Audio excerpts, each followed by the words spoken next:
Ассаламу алейкум, урматтуу телекөрүүчүлөр, ободой пикир көрсөтүүсү, урматтуу телекөрүүчүлөр, баарыбызга маалым болгондой, мына ушул жуманын башынан тартып өлкөбүздө билим берүү жаатында жаңы процесс деп эле айталы. Себеби пандемиядан кийин онлайн режимде окуп аткан мектептер, окуучулар, студенттер ушул жуманын башынан баштап көпчүлүгү кадимки режимде окууну улантууну башташты.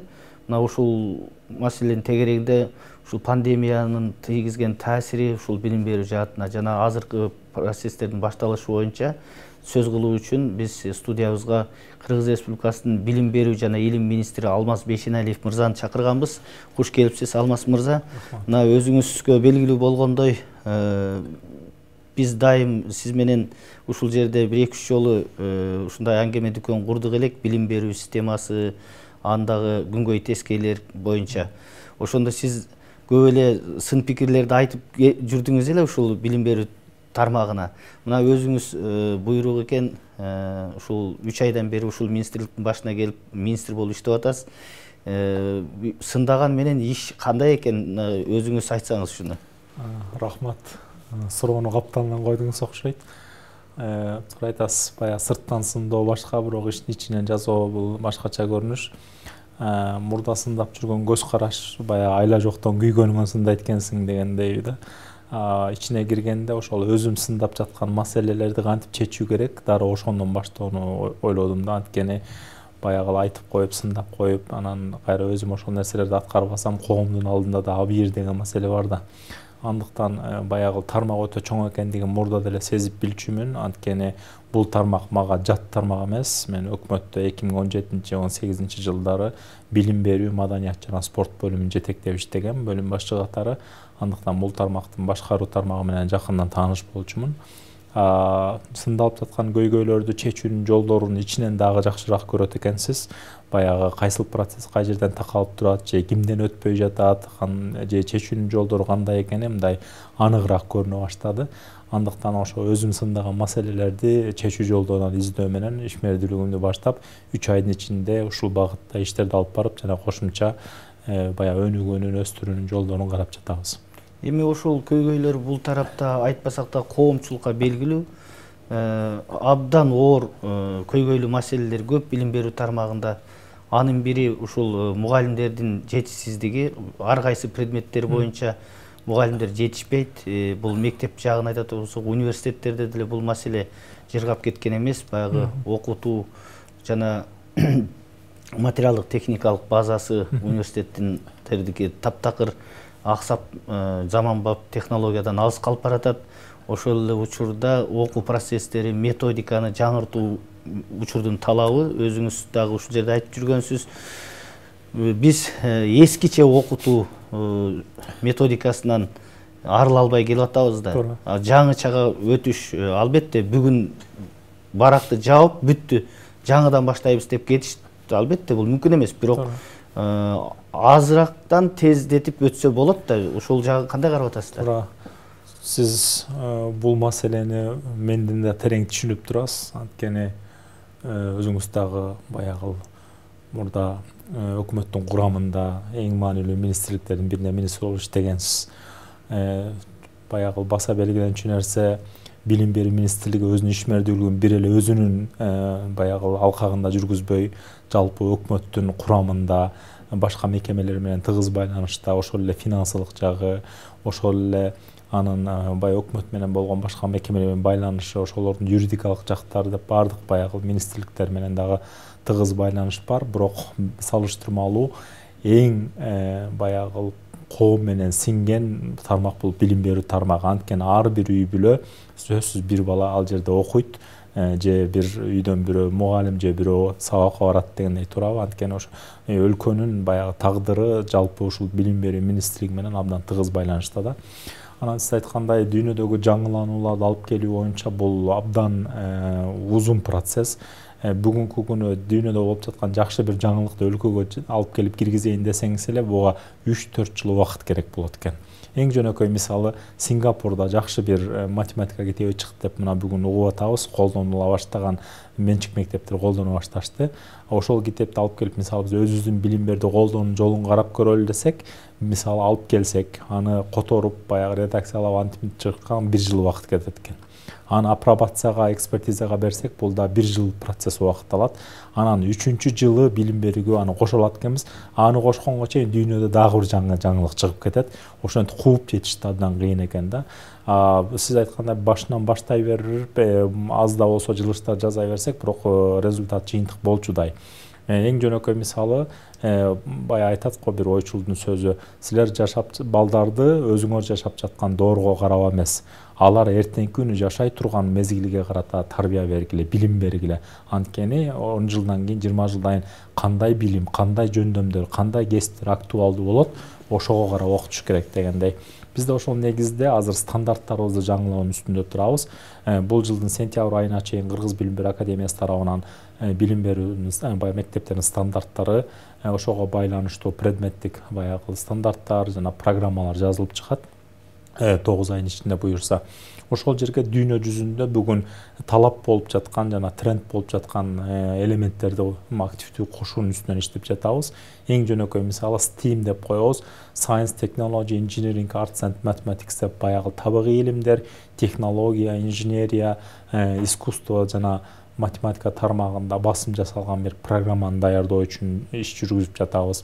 Андан кийин билим берүү тармагында өзгөчө орто мектептер негизги тармак түзөттү. Ал жердеги баягы окутуп жаткан сабактарды бир эле сабак болгондор бар жумасына. Алардан эффект болбой жатат. Жок дегенде программадагы сабак 2 жолу окутулуш керек деген ойдобуз. Ошон үчүн сабактарды баягы санын азайтып, мисалы 25 предметти 17-18 предметке түшүрүп, анан сапат жагына көңүл бурсак деп жатабыз. Ошол эле учурда дүйнөдө бүгүн кызыктуу болуп жаткан методдорду, технологияларды алып келүү боюнча иштерди уюштуруп баштадык. 2 ай мурун жогорку окуу жайлардын ректорлору менен чоң бир жыйын өткөрдүк. Ал жыйында дүйнө жүзүндө бүгүн актуалдуу болуп жаткан 4-чү модель жогорку окуу жайлардын функцияларын биздин жогорку окуу жайларга киргизүүнүн үстүнөн иштеп баштадык. Бул дегеним, бизде билим берүү тармагында жогорку окуу жайлар бир эле билим берүү менен милдеттенип келсе, мындан кийин жогорку окуу жайлар билим берүү, илим изилдөө, ошол нерсени бизнес менен тыгыз байланышка киргизүү жана инновациялык продукциялар чыгаруу боюнча бир жогорку окуу жайларды мындайча айтканда завод, фабрикадай иштей турган, акча да таба турган бир механизмге айлантуу боюнча иштерди алып барып баштадык.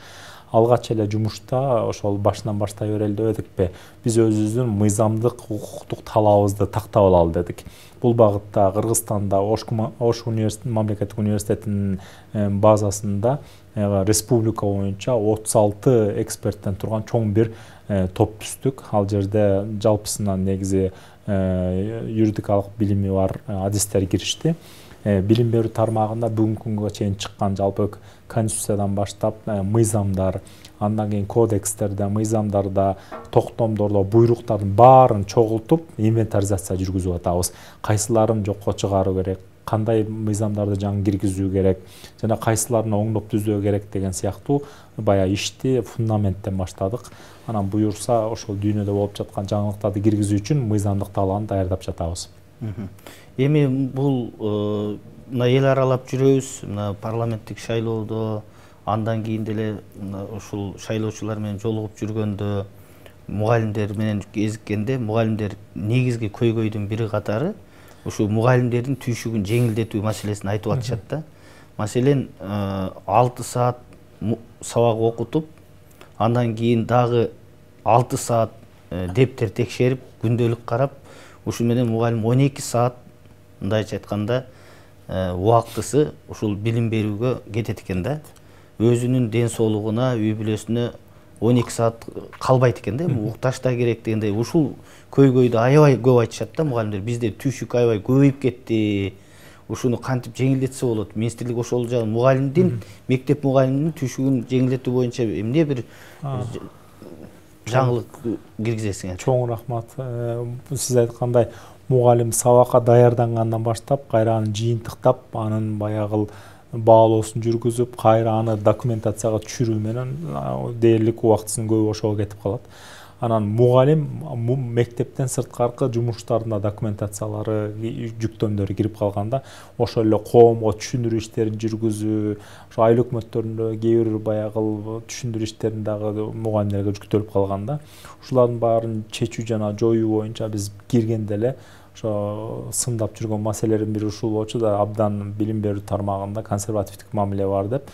Ошолорду жоюу багытында бул формалдуу толтурулган документтердин 40%га жакынын алып салуу боюнча 2 ай иш жүргүзүлдү. Январь айынын башынан баштап ошо мугалимдердин күндө 4 саат, 3 сааттын тегерегинде документ толтурушчу. Ошонун жүктөмдөрүн бир 40%га жакын төмөндөтүп бердик. Буйрук чыкты. Азыр ошону мугалимдерге, мектеп директорлоруна, жер-жерлерге түшүндүрүү иштери жүрүп жатат.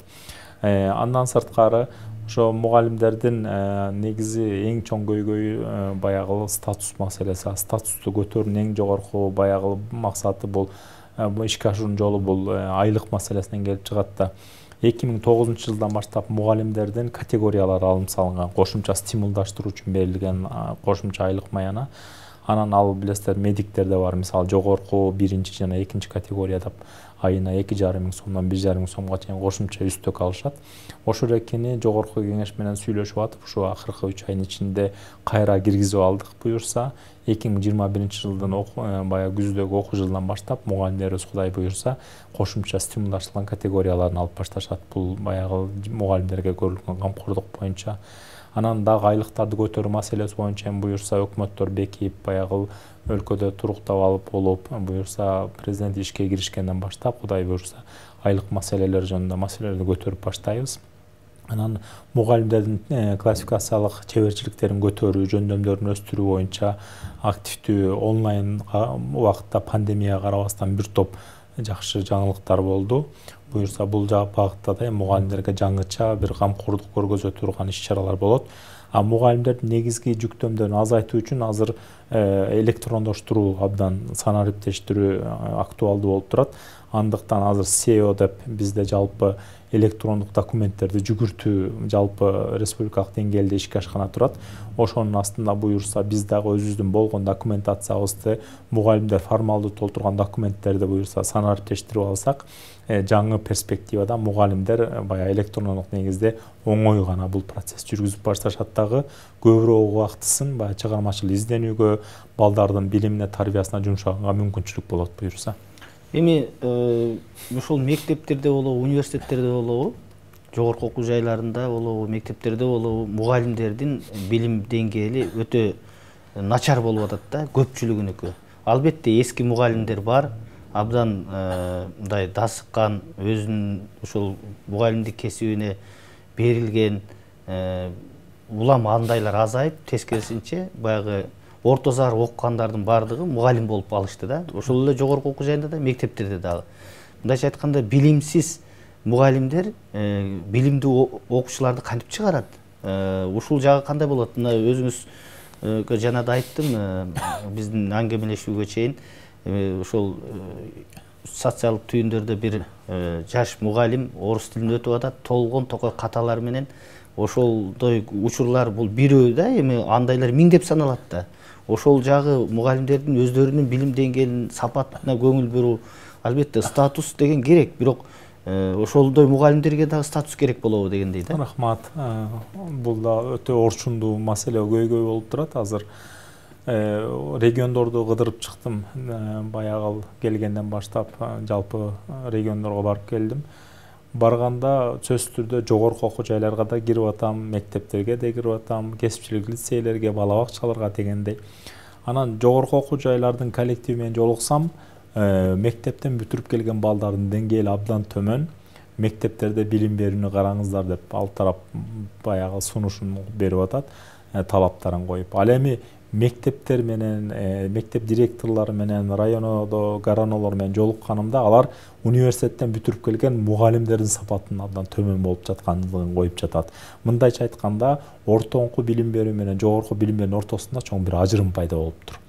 Ошону тез арада жойбосок, биз баягы билим берүүдө ырааттуулукту жоготуп алчудай болуп турабыз. Эң жөнөкөй мисалы, биз азыр мугалимдердин кесипчилик чеберчилигин жогорулатуучу курстардан өткөрөлү десек, бул 5 жылда бир болгону 72 саат жүктөм коюлган. 72 сааттын ичинде баягы 4 жыл билим алып чыккан баланы кайра 5 жыл ишмердүүлүк кылгандан кийин гана анан ушул процесске киргизебиз да. Ага киргизгенге чейин баягы 3 жыл аралыкта мугалимди устат мугалим деп баягы тажрыйбасы мол болгон мугалимдер менен бири-бирине байлап ушундай өнүктүрүүнүн пландары каралган экен. Бирок бул абдан жетишсиз болуп жатат. Анткени бүтүрүп келген балдар жогоруда белгилеп кеттик, мугалимдиктин коомдогу статусу төмөн болгондуктан, айлыгы төмөн болгондуктан бул тарапка кызыгуу жок болуп жатат. Жакшы окуган балдар колдон келсе биринчи чет мамлекеттерге тапшырып кетишет. Андан кийинки катмар Бишкектеги жана Ош шаарындагы жогорку окуу жайларга барышат. Анан шартына жараша баягы балдар региондордогу вуздарга, башка жерлерге жайгашып окуп атышат да. Ушулардын баарын карап көрө турган болсоңуз, мугалимдикти тандаган бул эң акыркы төмөнкү республикалык тесттен бал алган балдар тандап атышат. Баягы өтпөй калгандан көрө өтүп окуйун. Мугалимдикке чынында баштан кызыгып келип, мугалим болом деп окугандардын саны бир аз аз. Андыктан көрүп атасыз, биринчиден мугалимдикке кызыгуу аз, бул айлыктан баштап ошо коомдогу ордуна чейин байланыштуу маселе болсо керек. Экинчиден жогорку окуу жайларда биз 4,5 миң саат баягы окутуп жаткан процессте ошо педагогикалык түшүнүктөрдүн жакшы берилбегендигинен, педагогикалык практикалардын жакшы уюштурулбагандыгынан мугалимдерди даярдап чыккан мугалимдерибиздин сапаты чынында абдан төмөн болуп жатат. Ушул маселени чечүү үчүн мен келгенден баштап жаңы педагогикалык практиканын жобосун жаңы иштеп чыктык. Мындан кийин баягы союздун убагында айтышат го, мугалимдердин абдан практикасына көңүл бурулчу деп. Ошол маселенин бир топ элементтерин кайрып келип, дүйнөдөгү жаңы трендтерден да бир аз элементтерди кошуп жатабыз. Мындайча айтканда, студент эгерде педагогикалык багытта мугалимдикке даярдалып чыгып аткан болсо, мектепке барардан мурда даяр болуш керек.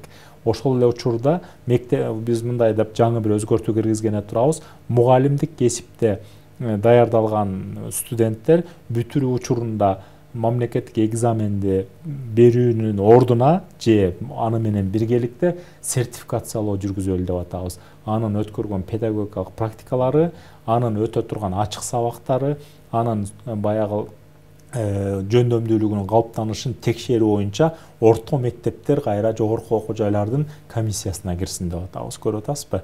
Баягы мугалимди даярдоо жогорку окуу жайдан башталгандан эле сапаттуу жүрбөсө, бул процессте абдан кыйынчылыктар болуп жатат. Муну уюштуруу үчүн биз алгылыктуу иштер башталды.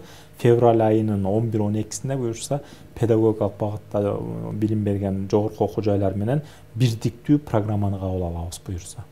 Менде дагы бир менин эле эмес, көпчүлүк жаштардын бүгүнкү сунушу, анан каалоо тилеги да. Мен жаштар менен көп аңгемелешем, айрыкча студенттер менен. Ошолор айтып атышат, бизде дейт, ушу жогорку окуу жайында көбүнчө 70-тен ашып калган мугалимдер окутушат, агай эжекелер. Айрымдары дейт, кулак укпайт дейт. Кээ бирлеринин үнү чыкпайт дейт, дагы лекция окуганда, башка кылганда эптеп эле бир нерсе кылып жүрүшөт дейт, кирип чыгыпчы.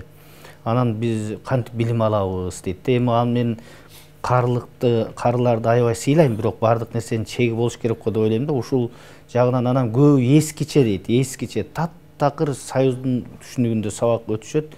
Мамиле дагы ошондой дейт да, жаңыча эч нерсе жок дейт. Эми ушул көрүнүш турса кандай бизде окуу жайда сапат болот? Абдан мыкты баягы анализ. Айтайын дегеним бул, жогорку окуу жайларда биз 90-80 жылдардагы формат менен сабак берип атабыз. Биз өткөн кылымда калып кеттик жогорку окуу жайларда. Жаш курага келген адамдар боюнча сиз айткандай биз карыларыбызды сыйлайбыз, алар биздин баягы башыбыздын үстүндө туруш керек. Бирок ошол эмгек баягы ченеми келип жеткенден кийин пенсияга биз мыйзам чегинде кетире албайт экенбиз. Анткени эмгек кодексинде жазылган адамдын баягы жынысына, жашына, кандайдыр өзгөчөлүктөрүнө карабастан биз алардын ишмердүүлүгүн токтотконго биздин укугубуз жок. Андыктан бүгүнкү күнү жогорку окуу жайларда эле эмес, орто мектептерде дагы, бала бакчаларда дагы бүгүн жаш курага 70 деген, 70тен өткөн аксакал карыяларыбыз дагы эмгектенип атышат да.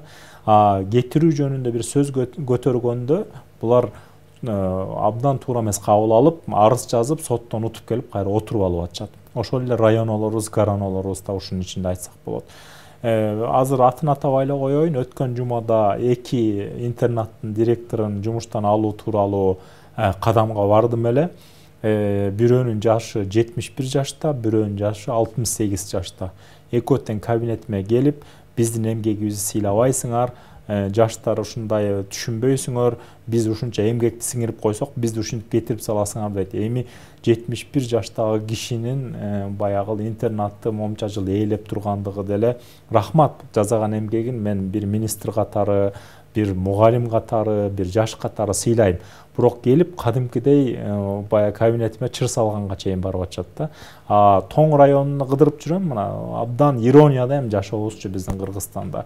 Тоң районуна барсам, бир көйгөйлүү маселе, ошол айылга, бир айылына мастер спорт болгон бир жаш бала барыптыр. Мугалим болуп барайын деп, атасы ооруп калып, ооруга байланыштуу атасын карагана барыптыр. Энеси өтүп кеткен экен. Анан ал бала эми жок, үй бүлөнү багыш керек, атасын караш керек, үй бүлөсү да бар жигит экен. Жумушка орношуп кирейин десе, ал айылда 1,75 ставка. 1,75. Ошол ставкада иштеген аксакал физрук бар экен. Мектеп администрациясы 0,50-нү же 0,75-ти бул жашка берели, бир ставка менен өзүңүз иштеп туруңуз десе, жок деп бербей жатат. Мисалычы, мен өзү жашы тиги аксакалдын 70тен өйдө. Анан айтат, мен өзүм качан пенсияга жазып өз ыктыярым менен кетем, андан кийин кимиң иштесеңер иштегиле. Көрүп атасызбы? Бизде ушунчалык пенсияга чыгып алып, кайра пенсиянын үстүнө айлык алып жатат. Биз булардын тосолу десек, бизге эмгек кодекси жол бербей жатат. Бул бир эле билим берүү тармагында көйгөй эмес. Бул башка министрликтерде, башка мамлекеттик органдарда ушул көйгөй бар. Анан айла жоктун айынан ушул көрүнүштөрдү жолго салуу үчүн мугалимдерди аттестациялоону киргизип жатабыз. Экинчиден, бала бакчалардын жетекчилеринен баштап, орто мектептердин, лицейлердин, ортоңку кесипчилик окуу жайларынын директорлорун баалоо үчүн жана гарано районолорду кошуп, баарын баалоо үчүн мыйзам киргиздик мынакей. Жогорку кеңеш буюрса мыйзамды азыр көтөрүп жатышат. Токтомду болсо өкмөткө киргиздик. Буюрса эми ушул жана жогоруда белгилеген 4300 мекемебиз бар биздин. Ошолордун жетекчилерин баарын баалоодон өткөрөлүп атабыз. Бул Кыргызстанда СССРдин убагында да болгон эмес. Кыргызстандын 30 жылдык эгемендүүлүк тарыхында да алар бааланган эмес. Коомдун талабы бүгүн ушундай болуп жатат. Качан бул адамдарды баалап, аттестациялап, бир эмгектик эмеге укук талаасына кайтасыңар деп жатышат. Бирок кодекс жол бербейт, көрүп атасызбы? Анан муну жазайлы десек, мага да абдан каршы чыгуулар болуп атат. Ушунча жыл эмгектенсек, 20 жыл эмгектенсек, мектепти бутуна тургузсак, анан келе калып эле бир кайдагы жаш министр бизди жумуштан алам дейт же баалайм деп жатат. Коом чынында өзгөрүүнү каалап жатат, өзгөрүүнү талап кылып жатат. Андыктан сиз айткан маселелерди чечүү, бир жагынан мыйзамдык жактан колубуз бутубуз байлануу, бир жактан аксакалдарыбыз менен конфликтке бара албай жатабыз. Бирок чынын айтканда бул фактор абдан билим берүүгө кедергисин тийгизип жатат. Мен сиздин айтып аткан жоопторуңуздан улам өзүмүн өткөн чагымды эстеп атам. Мен да ошол министр болуп иштеп атканда министрликтин ар жылда бир жолу кеңейтилген коллегиясы болот. Ошол жерде жыйынтыктоочу мен өзүмдүн кесиптештериме кайрылдым да, мен сиздердин маданиятка, искусствого кошкон салымыңыздарга тизе бүгүп таазим этем. Урматтайм, сыйлайм.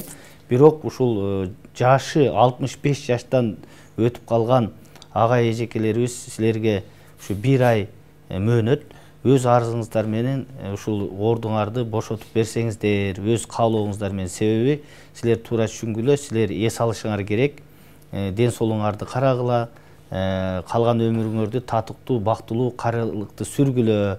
Силердин ордуңарга жаштар келсин, заманбап көз карашы бар, заманбап менеджментти билген жаштарды алып келели деп сунуш кылдым. Бир адам бир айдын ичинде келип, мен өзүм кетем деген жок да. Анан мен статус катчыны чакырып айттым, келиңиз экөөбүз карайлы дагы кадрлар бөлүмүн кошуп, жашы 65тен өткөн агай эжекелерибиз менен, жетекчилер менен сүйлөшөйлү, мындай сүйлөшүү жүргүзүп, түшүндүрүп, анан орундарды бошотуп, алардын ордуна ошо жаштарды алып келели деп анан иштедик да. Анан ошонун негизинде мен дагы ошо 73 жаштагы, 68 жаштагы агайларды, эжекелерди карадым. Алды 36 жыл директор болуп иштептир. Бирөөсү 23 жыл, бирөө 20 жыл. Эми ал жерде алардын көзү биротоло сиңип бүткөн, алар жаңычылдык жок, бизге боло берет. Көнүп калганда, ал эч убакта ал жерди өнүктүрүп өстүрбөйт мындан ары.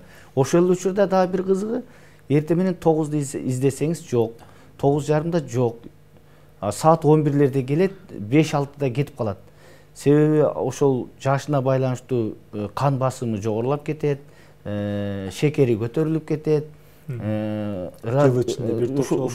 Ошондой болот, больницалап жүрөт, ооруканалап жүрөт, бирок орунду бошоткулары келишпейт да. Мен дагы буга кабылгам, жана мага дагы өтө бут тосуулар болуп, ошол кабинетке чейин келип жаңжал салгандар болот. Муну коом ушуну түшүнбөй атат да. Дал ушул көрүнүш менде да азыр болуп жатат, абдан кыйчалыш.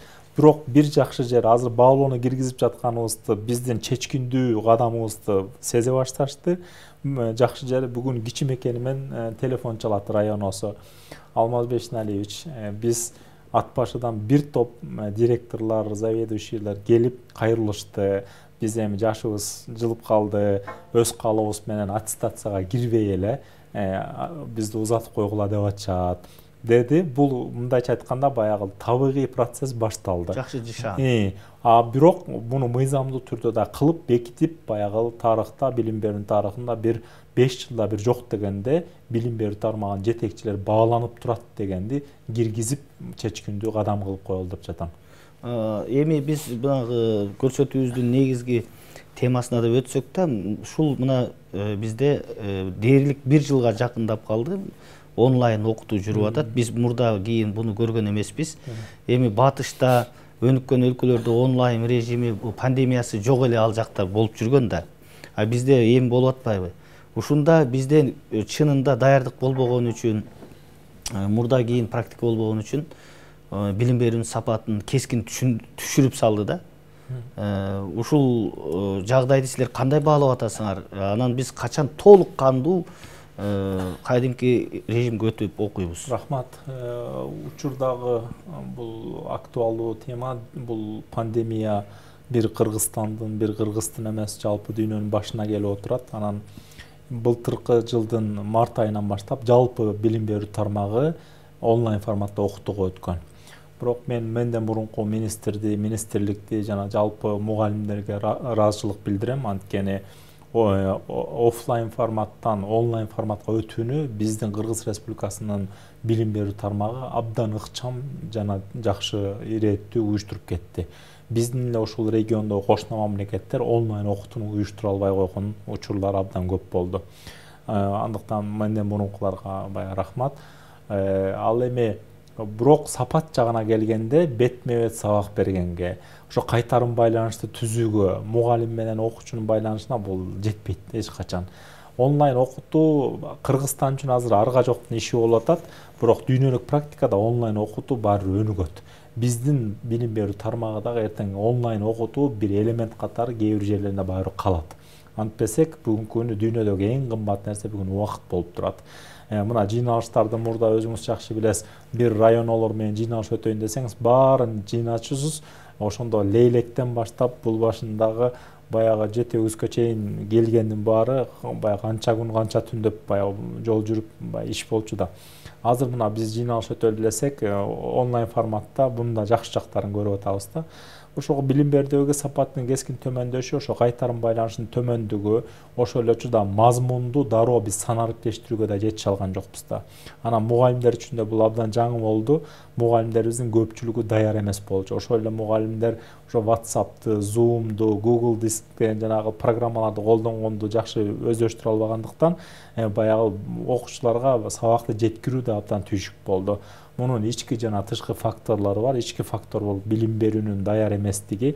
Ал эми тышкы фактору өлкөбүздө интернеттин сапатынын региондордогу төмөндүгү, үй бүлөлөрдө гаджеттин жетишсиздиги, бир үй бүлөдө бир телефон же бир телевизор болсо, ал үй бүлөдө 3-4 бала мектепке барып жаткан учур бар. Андыктан ушундай тартыштыктан дагы улам баягы жеткиликтүү билим берилген жок. Бүгүн үй бүлөдө бир телефон болсо, бир баласы эптеп окумуш болот, калган 3-4 баласы карап отуруп калган учур болду. Кээ бир жергиликтүү бийликтерге рахмат, телевизор жок, үйлөргө телевизор жеткирип антимишти, бирок бул толук кандуу муктаждыкты жаба алган жокпуз. Чындыгын моюнга алышыбыз керек. Анан баягы чейректерди окуучуларды класстан калтырбай эптеп көчүрүп баягы түшүнүү менен процессти жүргүзүп жатабыз. Бирок сапат жагына келгенде дүйнөлүк көрсөткүчтө биз жылда 1% сапатка кошсок, ал эми пандемиянын учурунда бир эле чейректе 3% коэффициент биз сапаттан жоготуп жиберип атабыз. Көрүп атасызбы? Абдан чоң 3 жылда жеткен ийгиликти пандемияда онлайн билим берүүдө биз бир чейректи эле артка кетип калып атабыз. Бул абдан өкүнүчтүү. Мунун кесепети 10-20 жылдан кийин абдан чоң билинет, Кудай сактасын. Эми ошондуктан биз кайрадан сапаттуу уюштуруп, билимди көтөрүп, баягы ыкчам мамиле жасабасак, көп нерсени жоготуп алышыбыз мүмкүн. Мен министр болуп келгендеги эң чоң баягы жоопкерчилик жана түйшүктүү маалда келип алдым. Анткени биринчиден пандемия абдан тушап атат бизди. Экинчиси биле саясий кырдаал өзгөрүүдөн кийин келип отурам. Ошондуктан салыштырмалуу мен кыйын учурда келдим да. Анан башталганда эле ошо онлайн форматтан офлайн жай турмушка кантип өтөбүздөн баштадык. Ошондой экинчи чейрекке ноябрь айынан баштап мектептерге мындай алгоритм сунуштадык. Муну Саламаттык сактоо министрлиги менен биргеликте инструкциясын иштеп чыгып, анан өкмөттүн COVID-19 боюнча штабынан өткөрүп алып, анан жергиликтүү бийликтерге мындай сунуш бердик. Мектептерди биз локалдуу жана дифференциалдуу таризде ачалы. Бул дегенибиз ар бир жергиликтүү бийлик өзүнүн мектебин ачып ачпай тургандыгын өзү четсин дедик. Ар бир айыл өкмөт, ар бир район, ар бир область. Анткени ар бир республиканын булуң бурчунда кырдаал бөлөк болду, башкача болду. Мисалы кичинекей айылдар бар, Акшыйрак же Зардалы сыяктуу 40-50 үй бүлө жайгашкан, ал жерде бир кичинекей мектеп бар. Эгер ал айылда адамдар ковид менен оорубаса, кандайдыр бир ситуация жок болсо, ал мектептер эмнеге окубаш керек? Кырдаал кыйын болуп жаткан Бишкек, Араван, өзгөн билесиздер, экинчи толкунда абдан кыйналган региондор болду. Чүйдүн басымдуу, калк көп жайгашкан жерлери кыйын болду. Ал жерлерде жаап туруу керек болду. Андыктан биз айттык, биз билим берүү министрлиги бирдиктүү буйрук чыгарсак, ачкыла же жапкыла деп чыгара алат экенбиз. Ачкыла десек баары ачылат, анда балким ковид көп жайылып кетмек. Жапкыла десек кичинекей айылдар, ситуация жакшы болгон, пандемия элементтери калбаган жерлер эмнеге баягы жабык туруш керек. Ошентип ачып баштадык. Экинчи чейректин башында 83 мектеп менен баштадык эле. Чейректин аягында 1915 мектепти ачып үлгүрдүк. Бирок бая толук кандуу эмес, кээ бирөөлөр биринчи класстарды гана окутту, кээ бирөөлөр биринчи класс, 11 классты окутту, кээ бир мектепте 1-4, 9, 11 класстарды окутту. Анткени ал класстарды бүтүп атканда бүтүрүү экзамендери бар да, бая маанилүү аттаган класстар. Кээ бир мектептер толук кандуу иштеди. Бүгүнкү күнгө биздин эсебибиз 3-чү чейрекке кирдик. Жалпысынан 2251 мектептин ичинен биз 2147 мектепти ачтык. 4 гана мектеп калды Жалал Абадтан, ача элегибиз. Бала бакчалардан 1606 мектеп, бала бакчадан 753 бала бакчаны бүгүн ачып үлгүрдүк. Андан сырткары жогорку окуу жайлар мына экинчи семестрге карата 18 январдан баштап медицина багытындагы университеттер, андан сырткары техникалык багыттагы окуу жайлар, лабораториялык иши болгон сабактар, 4-чү курстун бүтүрүүчү курстары жана магистратурада окугандар окуп башташты. Кудай буюрса 1 февралга карата жогорку окуу жайлардагы, ортоңку кесипчилик окуу жайлар, лицейлер, ошондой эле орто мектептер жана бала бакчалар толук кандуу ишке кирет деп турабыз. Үмүт ушундай буюрса, бул ийгиликтүү ишке ашышында бул алгоритмди колдогон жергиликтүү бийликке ыраазычылык билдирем. Ошону менен бирге ушул кырдаалды түшүнүү менен кабыл алып жаткан ата-энелерге ыраазычылык билдирем. Бирок ата-энелер мына көрдү окшойт, мугалимдин канчалык зор эмгек экендигин. Ар бир ата-эне пандемиянын убагында мугалим болуп чыкты, ар бир ата-эне пандемиянын убагында доктур болуп чыкты, көрүп атасыздар. Андыктан азыр эки кесиптин коомдогу орду дагы толук бая калыптанды. Анан азыр кадимкидей байкап атабыз, мугалимдерге коомдо сый урмат баягыдай мындай күчөйө баштады, өнүгө баштады да. Бирок Кудай буйрса мугалимдерде да чоң жоопкерчилик турат. Эми ыкчам түрдө кайра сапатты уюштурушубуз керек. Дагы ушул шартка байланыштуу мына жогорку окуу жайларындагы контракттык негизде акы төлөп окуган студенттердин демилгеси чыкты. Ушул контракт азайтса, себеби биз онлайнда окудук. Ага байланыштуу окуу жайлардын чыгымы аз болуш керек деп, бирок ошол маселе оң же терс чечилбей атат. Ушул жагы кандай болуп атат? Бул студенттерибиздин коюп жаткан талаптары абдан жүйөлүү. Дүйнө жүзүндө мамлекеттер өздөрүнүн күчтөрүнө, абалдарына жараша өзүнүн жарандарын колдоо үчүн иштебей калгандарга кошумча айлык акы, фирмаларга, мекемелерге кошумча субсидияларды, ошол эле учурда жарандарга, студенттерге жардамдарын көрсөтүштү. Кыргызстан бая бюджет чектелүү, өзүңүздөр жакшы билесиздер. Студенттерге карата балким мындай жардамдар берилген жок, бирок студенттерибиз талап коюп жатканда жүйөлүү себептери бар. Анткени алар бир эле ата-энелеринен алып төлөбөстөн ошол учурда өздөрү да эмгектенип, өздөрүнүн кошумча салымдары менен да контракттарын төлөп келгендери бар. Булар талашсыз. Маселени экинчи жагынан карай турган болсок, жогорку окуу жайлар өздөрү финанс менен камсыздашат. Бүгүн мамлекеттик 33 жогорку окуу жайдын дагы биз болгону 11,5% гана акчасын биз мамлекеттен төлөйбүз. Булар коммуналдык төлөмдөр, чыгымдар боюнча элечи. Жогорку окуу жайлар 88,5%-ин өздөрү ошо студенттерден келген контракт менен айландырышат. Демек, ошол университеттин ишмердүүлүгүнүн жүрүшү дагы толук эле студенттердин контрагынан көз каранды. Анан ал жерде студенттер суранып жаткан 50 же 20%ке чейин бая жеңилдетүү сурап жатышпайбы? Эгер 50 же 20% төмөндөтүүгө бара турган болсо жогорку окуу жайлар, анда ал жерде эмгектенген 25.000 мугалим бар, ортоңку жана жогорку кесипчилик окуу жайларында. Ана техникалык персоналды кошкондо 40.000ге жакын ал жерден нан таап жашайт да баягы. Бул 40.000ден эсептеп көрдүк, 10-11 миңдей биздин кызматкерибиз үй бүлөнү баккан жалгыз иштеген адам экен. Анан буларды эске алганда, эгер биз алардан кемитсек, анда мугалимдердин, ал жерде иштеген техникалык персоналдын айлыгын кыскартууга туура келет. Ага барсак көрүп атасызбы, бул жолу алардан мындай талап келиши мүмкүн турабы? Андыктан биз өкмөткө эсебибизди жазып, премьер-министрдин милдетин аткаруучу Артем Эдуардовичке жолдодук. Биздин кураторубуз болгон вице-премьерибиз Элвира Жылгалбековна жолдодук. Ал жерде ошол толук эсепти бердик. Эгерде бүгүн коомчулукта болуп жаткан талапты эске алып, биз арзандатууга бара турган болсок, жогорку окуу жайларга бюджеттен 20% арзандатуу болсо 970 миллион тегерегинде колдоо керек болот мамлекеттен. Эгер студенттер талап кылган идеалдуу түрдө 50%ке чейин төмөндөтө турган болсок, бул бюджеттен 2 миллиард 300 миллион сом кошумча акча керек болот экен. Анан муну чечүү багытында эгер колдоо таба алсак, биз мындай арзандатууга баралы, колдоо таба албасак, анда мунун бая жолун издейлеп, анан студенттер менен, ата-энелер менен түшүндүрүштөрүн жүргүзүп, ошол эле учурда жогорку окуу жайлардын ректорлору менен тыгыз иштеп жатабыз. Толук эле айтканда шарт ушундай болуп атат. Бая башыбызга тартсак бутубуз ачылып атат, бутубузга тартсак башыбыз ачылып атат. Жууркан баягы бир жагына тартсаң бир жагына жетпеген бир заман болуп атат. Анан пандемиянын шартында билесиз, бюджеттин шарты, медициналык баягы чыгымдардын азыр жогору болуп жаткандыгын эске алганда мамлекеттин абалы ушул болуп жатат. Андыктан ата-энелерден, студенттерден толук түшүнүү менен баягы кабыл алууну суранам. Кудай буйрса шарт болуп калса колдоо болот, болбой баратса да түшүнүктүү иштерин жүргүзүп, баягы бир консенсуска келебиз деген ойдомун. Анан дагы бир маселе, ушул жогорку окуу жайларында студенттер менен мугалимдердин ортосунда паракорчулук жоюла элек да. Тилекке каршы мугалимдердин жогорку окуу жайларындагы эмгек акысынын өтө аздыгына байланыштуу орточо 10-15 миң тегерегинде экен, орточо. Ошонуга байланыштуу ошол мугалимдер кадимкидей экзамендерди бүтүрүш үчүн акча алып атышат. Ага студенттер өздөрү дагы себепчи болуп атат, окубайт.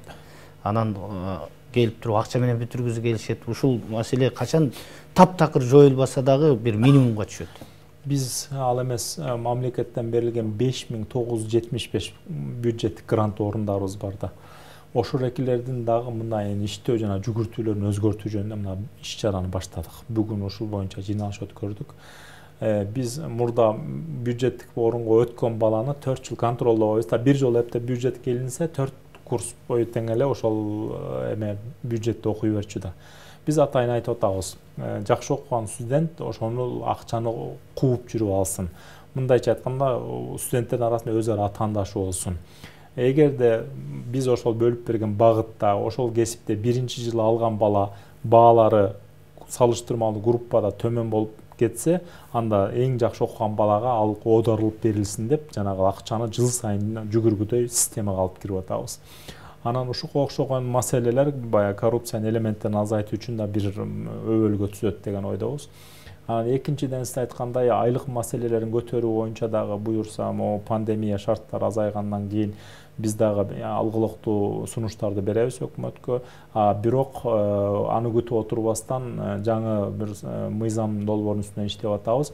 Кесипчилик окуу жайлар, ортоңку кесиптик жана жогорку окуу жайларда биз спец счеттор бар эмеспи, өздөрүнүн көрсөткөн кызматтарынан түшкөн акчаны өздөрүнө алып калуу боюнча жаңы мыйзам долбоорун иштеп баштадык. Мисалы, бир жогорку окуу жай же бир кесипчилик окуу жай кандайдыр бир коомго кызмат көрсөтсө, мамлекеттик заказды аткарса же бизнестин заказын аткарса, акча 100% ошол окуу жайдын өнүгүүсүнө калсын деп жатабыз да. Бул багытта кесипчилик окуу жайлар, жогорку окуу жайлар чынында жакшы акча иштеп тапканга мүмкүнчүлүктөрү бар экен. Мисалы, экономикалык багыттагы окуу жайлар экономикалык кеңештерди беришет, бизнес пландарды даярдап беришет, гуманитарий багытындагылар китеп басуу, котормо иштери сыяктуу иштер, техникалык багыттагылар эми айтпаса дагы IT бүгүн мына көрүп атасыздар кандай өнүккөн тармак болду. Ошо пет практикадан түшкөн акчалар болот экен. Анан чоң фирмалардын заказдарын аткарып баштаса болот экен жогорку окуу жайларчы. Ушунун негизинде биз баягы аларды өнүктүрүү үчүн ушу спец счетторду өздөрүндө финансылык сактап калуу боюнча мыйзамдын үстүнөн иштеп атабыз. Ал түзүлсө, баягы айтпадык, алар өздөрүн өздөрү каржылайт. Ошого жараша өздөрүнүн мугалимдеринин айлыктарын көтөрүп башташат. Бир эле жагымдуу жагдайды айтайын. Мисалы, салыштырмалуу Ош мамлекеттик университети башка университеттерге салыштырмалуу жогорку айлык алат. Анткени алар бюджеттерине жакшы акча түшүрүшөт, контракттан жакшы акча түшкөндүктөн чет элдик студенттер да жакшы тейлешет. Ошонун негизинде алардын айлык акысы салыштырмалуу берки университеттерден 2 эсеге чейин жогору. Ошол эле Ишеналы Арабаев атындагы жогорку окуу жай бар, мамлекеттик окуу жай. Анын дагы мугалимдери салыштырмалуу бир кадам жогору айлык алышат. Анткени ал жерде баягы чарбалык уюштуруу жакшы жүргөндүктөн мугалимдерге айлык көбүрөөк кошулуп атат да. Бул бир аз дагы жогорку окуу жайлардын башкаруусунан дагы көп баягы көз каранды.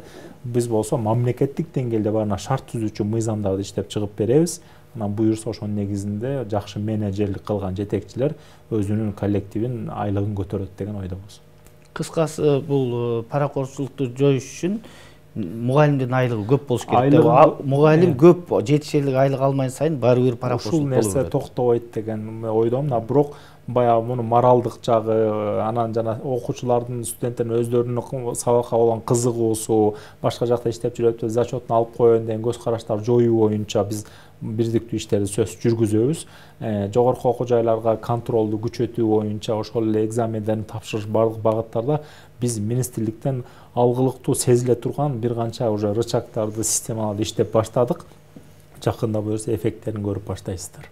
Эми мына ушул көрсөтүүбүздү жыйынтыктап жатып, мен сизге мындай эркин микрофон берет элем да. Сиз ушул мына 3 ай иштедиңиз, тармакты толук көрдүңүз. Албетте тармак чоң, анын бардыгын жетиш мүмкүн эмес 3 айдын ичинде. Мен айтып аткан жалпы көрүнүштү көрдүңүз да, 3 айда тааныштыңыз, негизги көйгөйлүү маселелер менен тааныштыңыз да.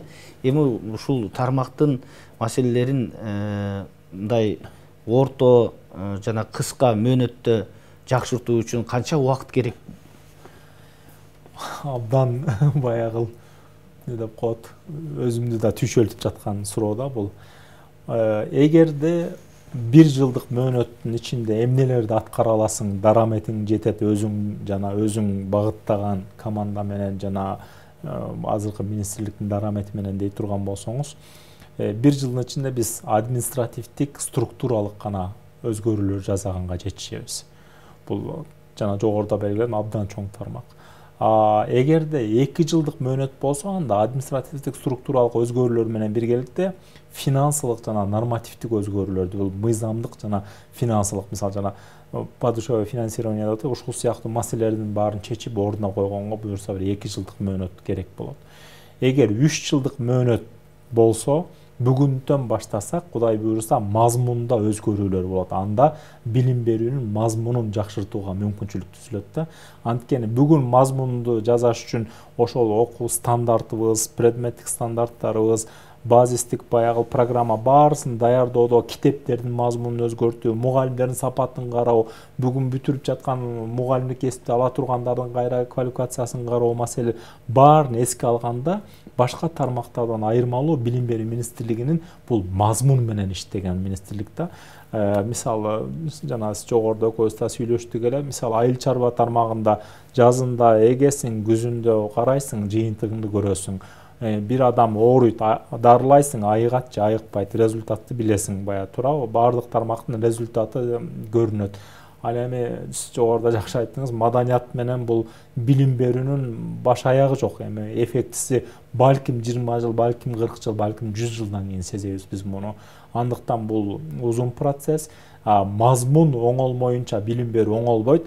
Канчалык реформаларды, административдик, структуралык, финансылык өзгөрүүлөр жасасаң дагы, мазмунду оңдомоюн билим берүүбүз 10 жыл, 20 жылдан кийин келечегибиз биздин жакшырбайт. Андыктан жок дегенде 3 жылдык мөөнөттүн ичинде туруктуу саясат жүрүп, жана ошо менен биргеликте биз мазмунду бүгүнтөн оңдоп баштасак, буюрса 3 жылдан кийин инерция сезиле баштайт деген ойдомун. Рахмат. Эми сиздин ушундай изги тилектериңизди биз билебиз. Мурдатан көп баягы ушул маектен сырткарыда дайыма сүйлөшүп калчубуз. Ушул тармактардагы көйгөйлөр боюнча, анын чечүүнүн жолдору боюнча мен билем, сизде буга билим да жетет, энергия да жетет, жаш курагыңыз дагы иштей турган учур. Ылайым ушу сиз дагы бир жаңы өкмөттүн курамында калып, ушул айтылган тилек максаттарыңызды орундатууга мүмкүнчүлүк беришин биз да каалайбыз. Чоң ийгиликтерди каалайбыз, сиздин ишиңизде ийгилик болсун. Жалпы билим берүү тармагы бул мамлекеттин эртеңки келечеги. Ошон үчүн бул тармакка биз эң чоң көңүлдү бөлүшүбүз керек деп ойлойм. Ишиңизде ийгилик болсун. Сиздерге да чоң рахмат. Урматтуу телекөрүүчүлөр, ушуну менен биздин кезектеги көрсөтүүбүз соңуна чыкты. Кайрадан көрүшкөнчө сак саламатта болуңуздар.